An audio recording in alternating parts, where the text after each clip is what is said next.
So I got to ask, how good is Conor McGregor? I got I to ask. mean, I think he'd take me. So, I think he'd take all of us.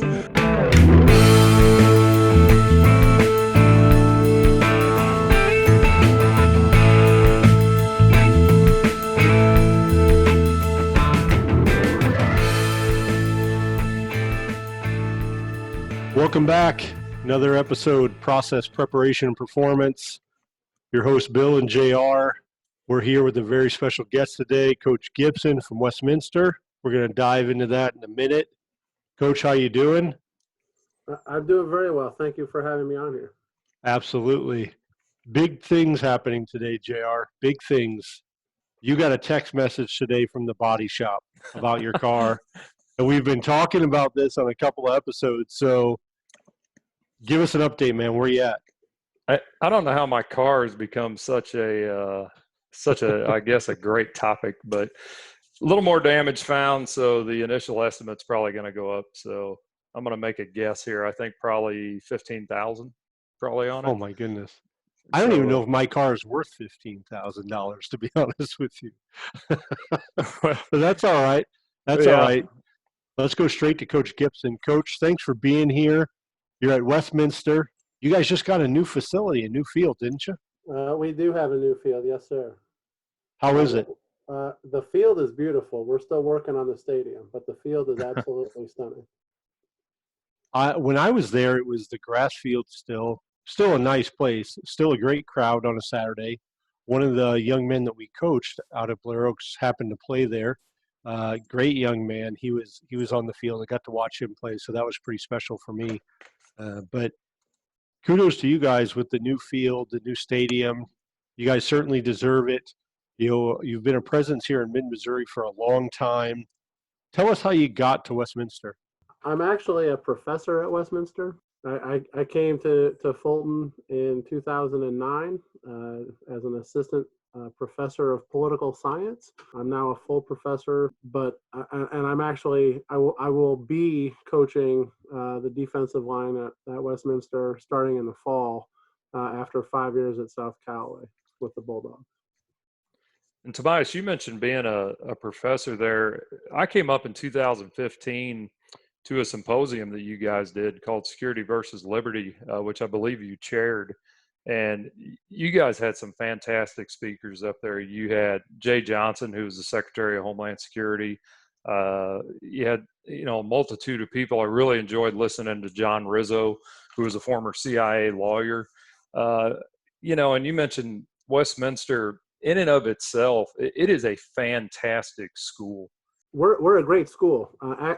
Academically, in all honesty, I would put most of my students up against most students from, Mizzou or Wash U. In all honesty, in terms of the exact, the specific event that you're talking about, I started a security studies program in 2012, I think. And then based on the success of that program and students, the president at the time asked me if I would be willing to chair a symposium on security, on national security. He was he was then the Secretary of Homeland Security, Jay Johnson. John Rizzo was there.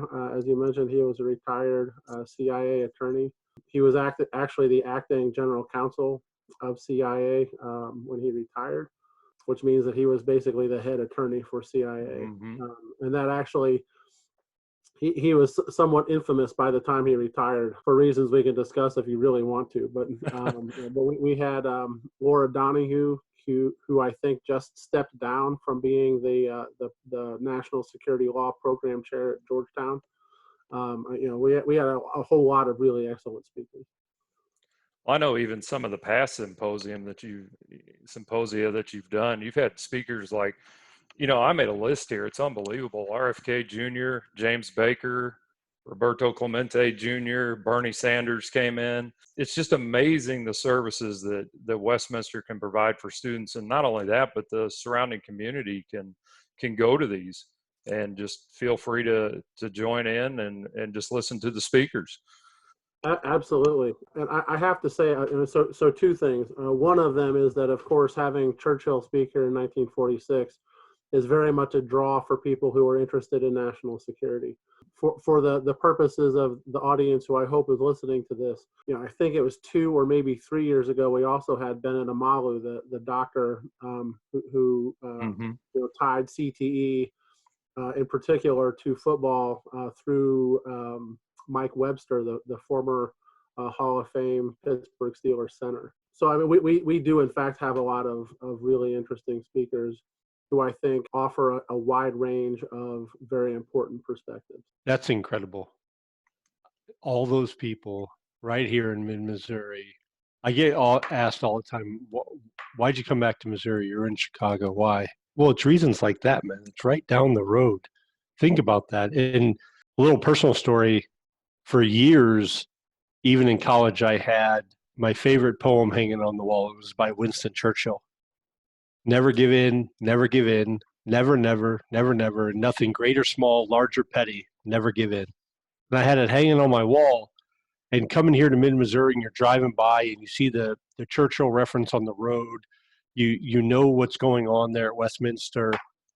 It really is a fabulous place. And I'd like to kind of segue that, Coach, if you don't mind, into, I see you guys all over Twitter. You guys are recruiting and you're showing kids love for football, and they're letting people know that, hey man, you can get not only a great education here, but we have good sports here. You're going to get a really good experience playing whatever sport you want to do.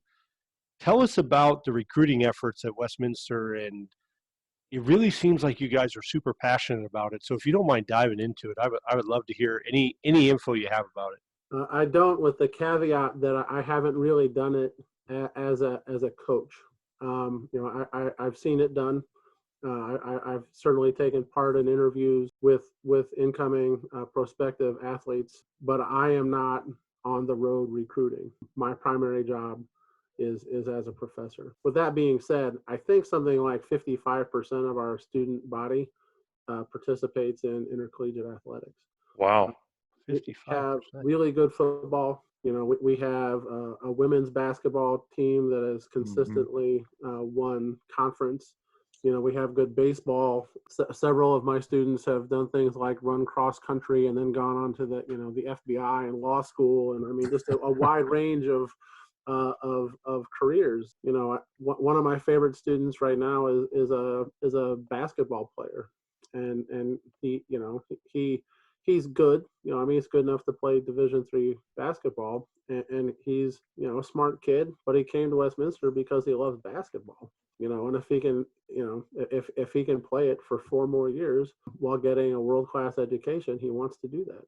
And I think that's what we can offer. So.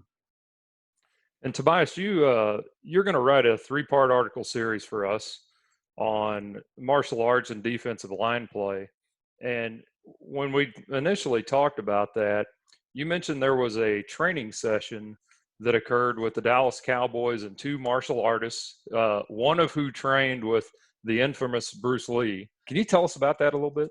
Yes, sir. Let me back up a little bit if I can. So when I was further researching, when I was emailing you guys this morning with the bio, I sort of realized that, mid-Missouri has this tie to Bruce Lee, but also to Amos Alonzo Stagg, who's a legendary college football coach at the University of Chicago primarily.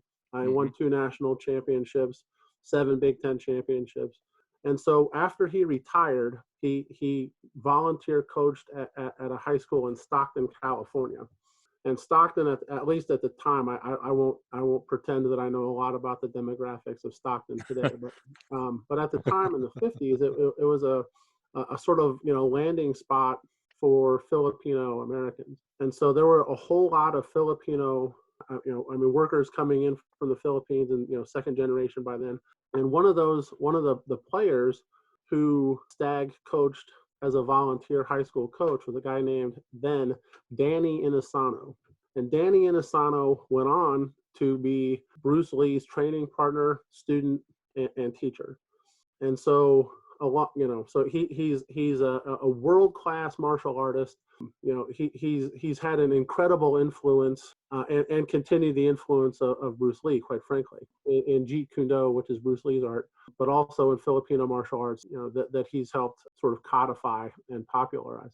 One of Lee and Inosano's students in the 70s was a guy named Bob Ward, who went on to be the strength and conditioning coach for the Dallas Cowboys.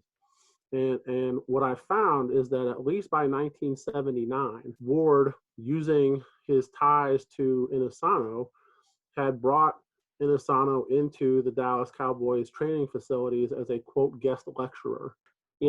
And I need to add. So I'll show this to you just because I have it in right with me. So this is oh, this is backwards. Sorry. No, it's good. It's good. We can see it. This is the January 1986 Black Belt magazine.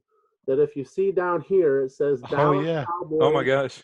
I can't do it. You're Dallas Cowboys take to the dojo. NFL team has Bruce Lee on its side. Okay, that's cool. So That's awesome. This is after Ward has brought Inosano in several times, and he is there in training camp in 1985 with a guy named Chai Sir-Suit, who is probably the person who's most responsible for popularizing Muay Thai kickboxing in the United States. So he's the founder of the Thai Boxing Association. And of course, in 1979 and 1984, 85, 86, nobody knew what Thai boxing was, right? Right. Now, it is one of the sort of, 2 or 3 or 4 main arts that you see fought and trained, in MMA and the UFC, right? And so, I mean, this is really, really, really genuinely cutting edge material at the time, right? Mm-hmm. And it's important to say that Dan Inosano, I've met him on several occasions. He's something like 5'6", 160 pounds. There are great pictures in this article, which I can link to you. And when I write these articles, assuming that I can hyperlink things, I'll add a lot of this stuff into the articles too. But, Sure. There are pictures of 5'6" Dan Inosano standing next to 6'9" Ed Too Tall Jones, right? Which is just a fantastic image. At any rate, I don't know that no that no NFL team had ever in the history of the NFL brought in a boxer or a wrestler. I mean, right? But I do know that by 1979, the Dallas Cowboys are making a concerted, consistent effort to bring in, Bruce Lee protege and others, to help them learn how to, sort of win the war in the trenches, such as it were, right? And so, hand-to-hand combat. I'm sorry? Absolutely. Hand-to-hand combat. Absolutely. There's a great line in here by Sir-Suit who says that Randy White is the hardest kicker in the United States. And this is future Hall of Famer, top 100 NFL players in the history of the game, Randy White, who's taking a genuine liking to Thai boxing. And again, he's also, I mean, he continues to practice Filipino martial arts today. And again, I will add a lot of videos into this series that you gentlemen have kindly allowed me to offer you. So I got a chance to listen to a guy talk about this topic one time, and I took away, when you go to a clinic or you go somewhere, you're always trying to just take away like one thing, right? Well, this is a guy that I took away something just from him that I still use to this day when I'm coaching whatever in football, and that is never take your eye off your visual threat, right? So if you're hunting, you're not going to take your eye off of the deer you're about to shoot or the bear or whatever that is. He's like, so apply that to boxing. You think that guy's going to look away? No, he's going to get knocked in the teeth. He's going to get knocked out, right? He goes, so why in football, if I'm a D lineman, why would I ever take my eye off the visual threat? I got to learn to feel movement, but see my target all the time. And I still remember he was a dynamic speaker. His name was Blaze, big, tall dude. I think, Blaze Winter. Yep. He's always talking, right? He's always speaking, and I still remember listening to him talk. Very dynamic guy. I think that's great, Coach. And you're going to bring some of that to the D line. If you haven't already at South Callaway, you're going to bring it to Westminster. So it's day one. You're with the D line. You got 30 minutes of ND. You're starting to bring this in. What's the first thing you bring in to teach them that kind of ties both of them together? Attitude. I mean, Love it. I tell my D-line guys that I mean, be relentless. I mean, be relentless, and I want them to do it in life too. By the way, I mean, so it's relentless pursuit of the quarterback, but it's also relentless pursuit of excellence in academics, in the classroom, at home, with their girlfriend, whatever the case may be, at the job. So that is in a literal sense the first thing. That being said, I mean, in terms of the physical components that martial arts can bring, and actually, if I can, let me back up a little bit. I'm not trying to step on Blaze Winter's feet. In fact, I've met him twice, and I sat in the front row, and because he and I ended up kind of speaking the same language, I was like the guy that whose ass he was kicking, basically, in the clinic, right? Sorry, I won't do that one again. No, that's okay. You're good, man. You're good. Go for it. My apologies, but I Be mean, passionate. I mean, but he, he knew that I spoke the language, basically. He knew that I knew what I was doing and all this kind of thing, right? And there are lots of other coaches around the country. There's a guy named Bruce Lombard who runs a thing called MMA FX, which is, I mean, it's MMA and football cross training. Is what, and he's in, I always mess up the town. He's at Penn State, basically, but there are a lot of different martial arts, obviously, and any one of them can bring in, different physical components to the defensive line.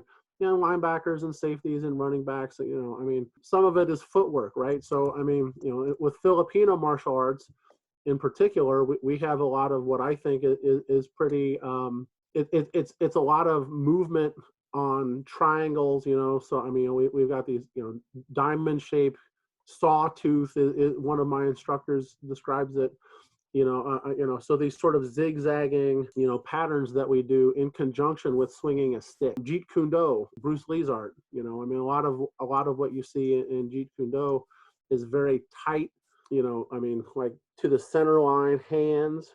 A lot of trapping of your opponent's arms and hands, forearms, elbows. Bruce Lee was very famous for his 1-inch punch. Right. I mean, so, I mean, you can, learn how to generate a great deal of power when you're, a football width apart or length apart, I guess. Karate does different things. Wrestling does different things. Muay Thai does different things. I mean, you generate a lot of power, a lot of torque, a lot of conditioning in particular with Muay Thai. So I'm not trying to step on any one particular martial arts toes. And I want to add too that you also are beginning to see very purposeful recognition that football is also a combat sport. Mm-hmm. University of Iowa offensive line made news last year because I think all 5 of the starters finished in the top 3 as heavyweights in their state wrestling tournaments. I mean, just things like that, right? So I mean, it's this very purposeful recognition that skills that you can bring as a martial artist to the defensive line, again, in my case in particular, it just adds a lot of skill and understanding of how bodies work and react and those types of things. But I do think that a lot of it is the mindset in particular. Tobias, you were telling us you've got a wide variety of experience in teaching martial arts, learning it. I can't even pronounce half of that stuff. I'd read that you were the co-advisor to the Westminster College MMA club. And what kind of prompted you to get involved in martial arts and to teach others to do it? What's kind of the story there?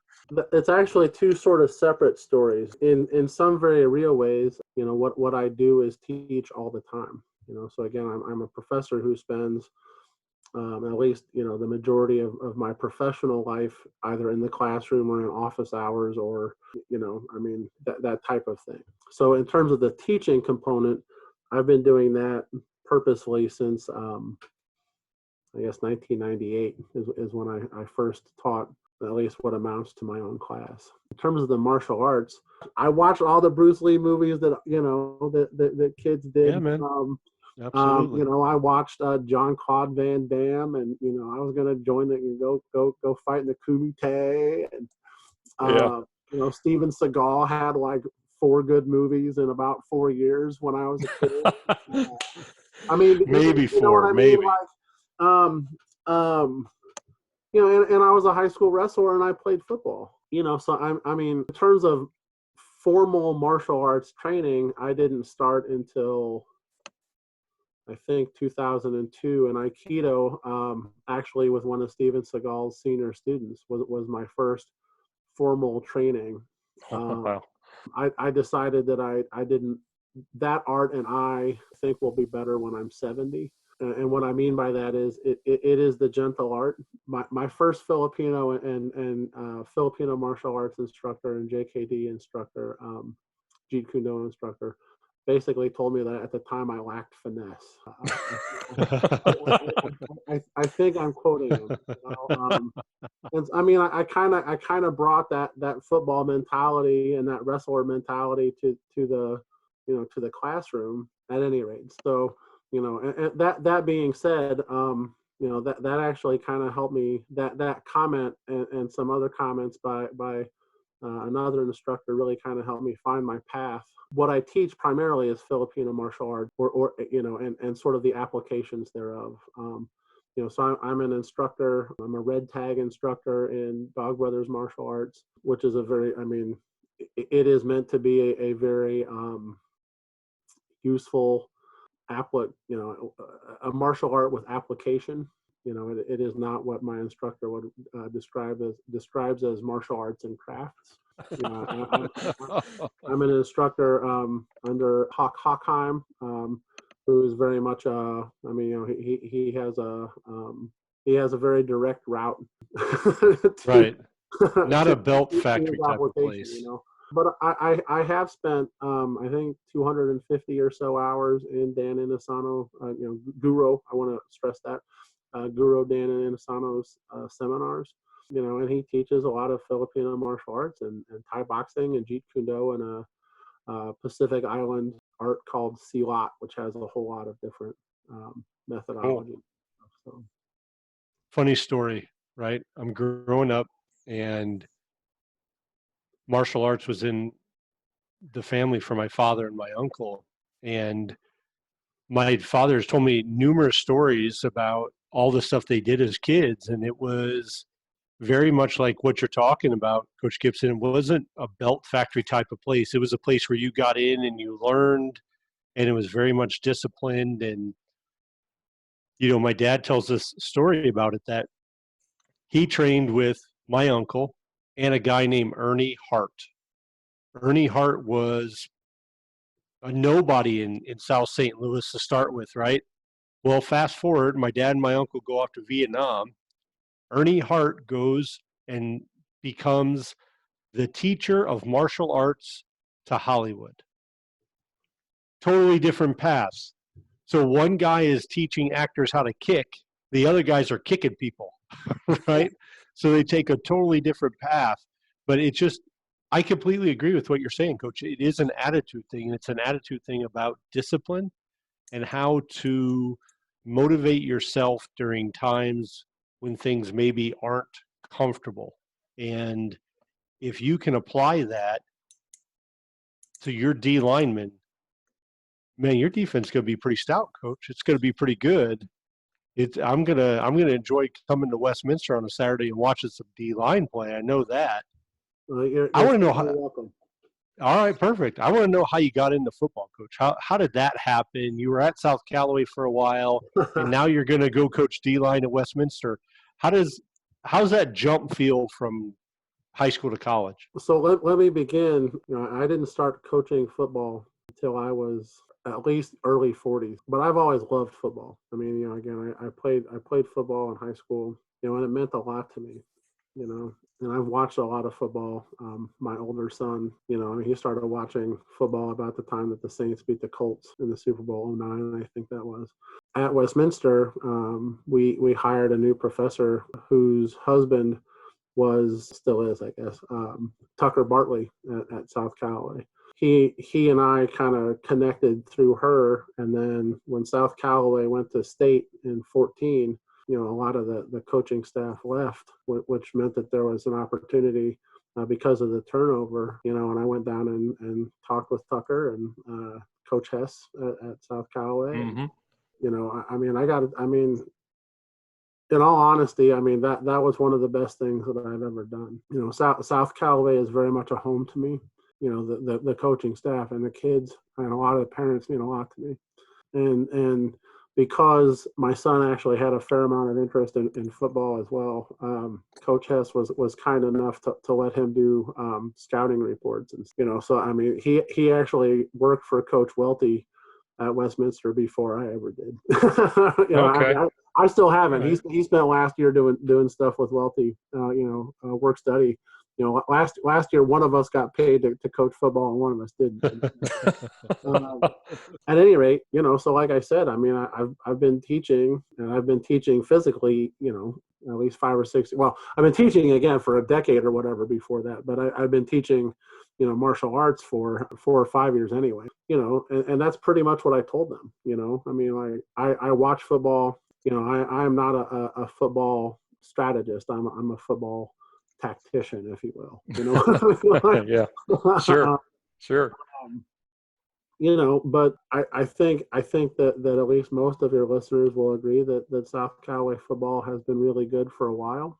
We were able to put together a really great defensive product while I was there, and that's actually a genuine credit to the players. I think they really bought in, and they ran a damn lot of hills, and they backed each other around a little bit, and but then we won conference 2 out of the 5 years I was there, and we won district last year and stuff like that. So full stop. Yeah. So, what would be your prototypical D lineman recruit type kid that might listen to this and say, "Hey, I might give Westminster a shot. This sounds kind of interesting." What are you specifically looking for? That relentless attitude. He doesn't have to be the biggest, the fastest, the strongest, the smartest. But he's got to work hard. And that's the way that that's how I coach. That's how I teach. My kids didn't want me to the Boy Scouts have a rule that parents are not allowed to be part of the process, for promotions. My kids didn't want me to be, because they know I'd ask every question, kind of thing. You know what I mean? If you will work hard for me, I will work hard for you. Oh, I love it. And South Callaway certainly has a very positive and prominent history, not just in football, but in a lot of sports. When I was at Blair Oaks, we had the chance to battle against Coach Rouleau, and just to see firsthand the types of athletes they put out there. And I can remember a number of games that were very, very hard fought class act games that were played that just makes you proud to be a part of one program or the other, no matter what the outcome was. You were super happy to be a part of it, because what you were watching was a game. Let's be honest, it was a game based on some rules of you do this, whatever. But it really was watching two communities come together and celebrate all their work and, just their time together. And it was a great time. I enjoyed those times immensely, Coach. It really was good. We didn't cross paths perfectly there when I was at Blair Oaks and you were at South Callaway, but I could tell you that South Callaway is definitely a team I still hear about. I still talk to some of those coaches. I still wonder what they're doing. I still see how successful they are. They were successful just recently in baseball too, I believe. Mm-hmm. And no doubt they probably would have been again this year if the sports weren't canceled. So I want to ask you, Coach, how does this apply to you with the school cancellations? How are you guys doing are you doing a lot of online learning? Are you doing a lot of check in with me stuff, whether it's with just the students or the student athletes. How's Westminster attacking that?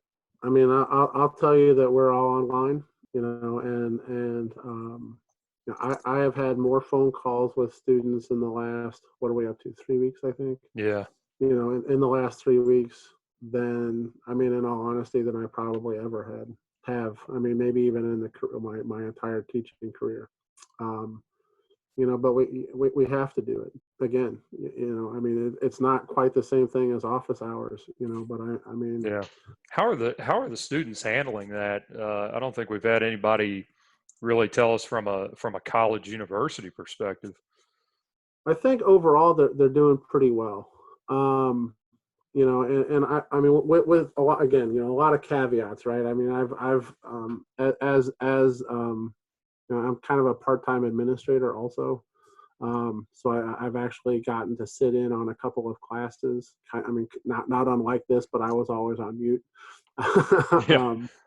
um, and the students, I think that they're doing okay. But again, I mean, pretty early there were a lot of struggles. Yeah.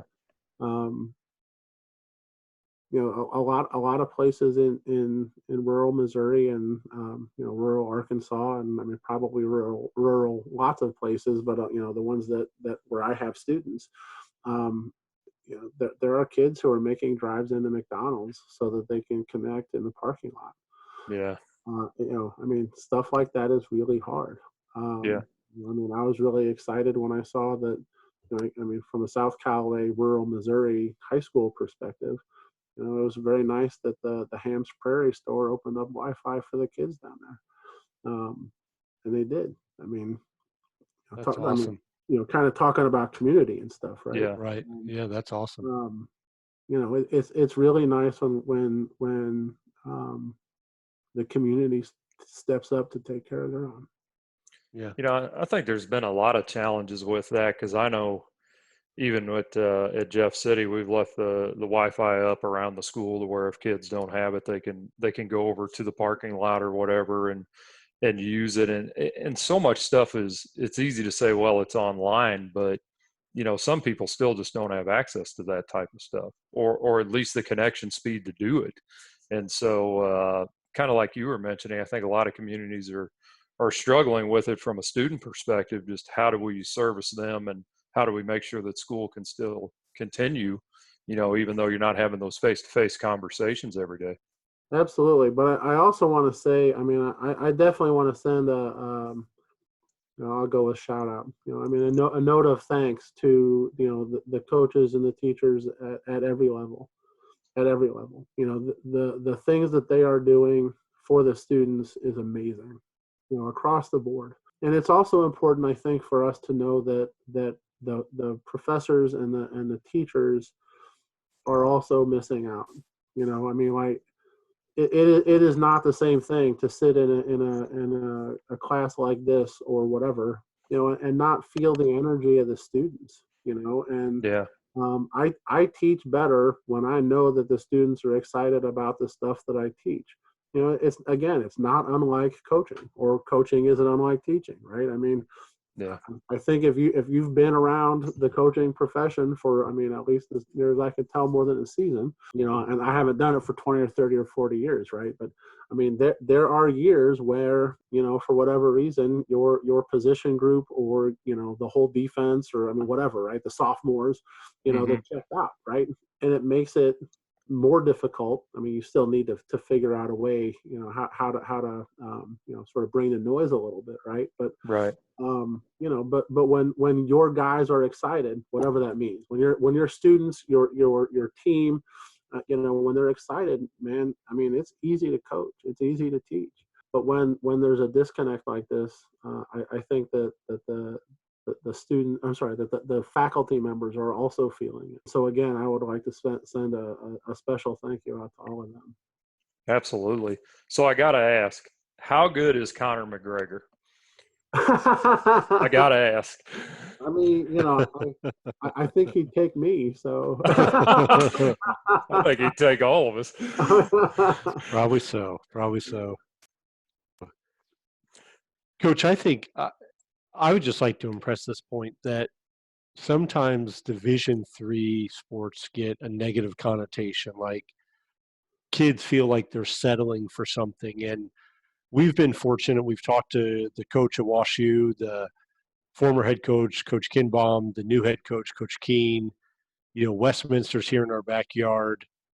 Division III is not bad sports, and it's not bad football. And I think it's important to know that sometimes kids make a decision where they're going to play a sport based on what kind of grades or academic instruction they can get. And for a lot of kids and for a lot of young athletes, that's a great decision. And it's probably a great decision for anybody, right? But sometimes it's the decision, where can I go so that the next 40 is just as good as the next 4? And Westminster is one of those places. Thank you to you as teachers, to be honest with you. I have children in school, and the teachers are reaching out, and it really means a lot, because you could tell, like you were speaking about, there is that disconnect, and there's that sense of community within the school that the teachers are missing out on, the students are missing out on, the faculty is missing out on, certified, non-certified staff, administration. Everybody's missing out on that, and they're trying to get it back. Unfortunately, we won't get it back this year, but that doesn't mean that there won't be a lot of good come from it. I've really enjoyed this conversation, Coach, and I got to ask you a couple more questions, though. Absolutely. We put out a poll on Twitter, and you're a D-line coach, so defensive perspective here. JR and I contend that there's only 3 ways to run the football. And JR, you know this is true. A lot of people didn't vote, but we've been getting messages from a lot of people telling us, yes, no, you didn't add this, you didn't add this. Well, you're all a bunch of chickens because you didn't vote, for one. Okay, but we're going to ask a college D-line coach. Here's the rules, Coach. JR and I say there's only 3 ways to run the ball: inside the tackles, outside the tackles, or option. And option means you have a guy inside and outside the tackles. Okay? Do you agree? I think largely, and I will send a shout out to my longtime college football love, and that is the old school Nebraska Cornhuskers. Okay, there you go. All right, and so and they ran, as you know, I mean, the ball down anybody's throat in the 80s and early 90s. Sure. Yeah. So yeah, I mean, I don't necessarily disagree with you. No, if that's what you're asking, I think okay. I think that's at least mostly accurate. Yeah. There you go, JR. We're winning. Yep. We're winning. The votes just keep going in our favor. Coach, we're going to give you the last 30, 45, 60 seconds, whatever you need. This is your chance to talk to your recruits, talk to some kids thinking about coming to Westminster, or even those guys who you're going to be coaching this fall on the D-line. You've got the floor. Tell them whatever you want to tell them. I think that Westminster offers a world-class education. We at least mostly opened by mentioning Rizzo and Jay Johnson and Amalu and all of those guys. I've gotten to meet James Baker. You talked about him. I've gotten to meet General David Petraeus. I've gotten to meet and have lunch with Laura Donahue, who I mentioned earlier. We send students to Harvard Law School and Vanderbilt Law School and Duke Law School. I've got several former students in the intelligence community, police officers, and et cetera. Think tanks at the state and national level. I think that Westminster is an excellent college education. And you're right about the quality of Division III athletics. There is a lot of really good athletes. Sorry, there are a great deal of really good athletes in Division III. And it's also important, I think, to recognize, and I don't have the whole list in front of me. Coach Welty would be a better person for this, but I think that the head football coach at CBC is a Westminster grad. I think that where did he go? I think he was at Battle, and now he's at Hallsville, I think. Oh, Conyers. Thank you. Yeah. He's a Westminster grad. And those are the my point is that there are a whole lot of really good athletes in Division III who then go on to impact athletics and other really important professions. And as a professor at Westminster, I have told the Fulton Sun this probably 2 or 3 years ago. There are a lot of people who look at kids, the 18 to 22-year-olds, guys my age, and they talk about how, back in my day and the, uphill both ways and all that stuff, right? Nice. Going to hell in a handbasket. I feel exactly the opposite.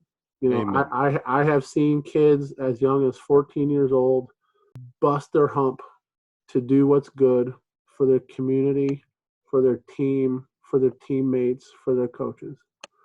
At South Callaway, students come to Westminster and struggle and find their feet. Go on to jobs that are incredible. Again, teachers, coaches, lawyers, doctors. It's unbelievable the transformation that athletics and academics and in a perfect world, the tandem offer is amazing. And I think I'm done now. That was probably way more than 40 seconds, but All I good. think it was fine to me. It's been another great episode, Coach. We loved having you. Anytime you want to jump back on, you're always welcome. Can't wait to see those articles you're going to write and see some of these video links. I'm interested to dive into it myself. excellent. Westminster, I hope we get our fall sports in. I definitely do want to come out and see a game. JR and I will be out there. Heck yeah. We don't need, if sideline passes show up, we're okay with that, JR. We're all right, right? I'm happy to see what I can do. Perfect. Nice.